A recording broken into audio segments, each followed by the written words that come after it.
ભારતમાં Nobel price મેળવનાર વૈજ્ઞાનિક ડોક્ટર રામન. ડોક્ટર રામન નાનપણમાં ખૂબ જ હોશિયાર હતા, પરંતુ કોઈ પણ કામમાં તે એકાગ્રતા કરી શકતા ન હતા અને તેથી તેમની માતા ખૂબ જ ચિંતા કરતી હતી. એકવાર એણે રામનને કોઈ કાગળ અને આઈગ્લાસ લાવવાનું કહ્યું. રામને એ લઈને સૂર્યના કિરણો કેન્દ્રિત કરી કાગળ પર પડવા દીધા. આ ક્રિયા દરમિયાન તેનો હાથ સતત ધ્રુજતો હતો. ઘણીવાર સુધી આમ કરવા છતાં કંઈ પરિણામ આવ્યું નહીં.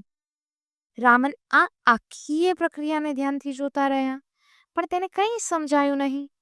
માતાએ તેનો હાથ સ્થિર કર્યો. સૂર્યના કિરણો આઈગ્લાસ પર કેન્દ્રિત થઈને કાગળ પર પડવા લાગ્યા. થોડી વારમાં કાગળમાંથી ધુમાડો નીકળવા લાગ્યો. માએ રામન તરફ જોઈને કહ્યું, જેવી રીતે એકાગ્ર થયા વિના સૂર્યના કિરણ કાગળને સળગાવી શકતા નથી, તે જ પ્રમાણે મનને એકાગ્ર કર્યા વિના તું પણ કોઈ કામમાં સફળતા મેળવીશ નહીં. જો તારે સફળ થવું હોય તો એકાગ્ર થઈને તારા મનને કામમાં લગાડ. રામને એ જ કર્યું અને તેને કારણે આગળ જતા એક મોટો વૈજ્ઞાનિક થયા.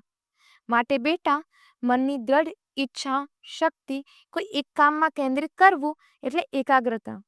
બે વ્યક્તિઓ કઠોર પરિશ્રમ કરે છે, એક સફળ થાય છે, બીજો અસફળ રહે છે. એનું કારણ શું છે ખબર છે?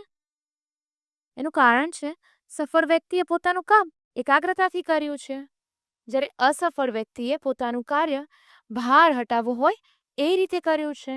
માટે બેટા, તું પણ તારું કાર્ય એકાગ્ર થઈને કરજે.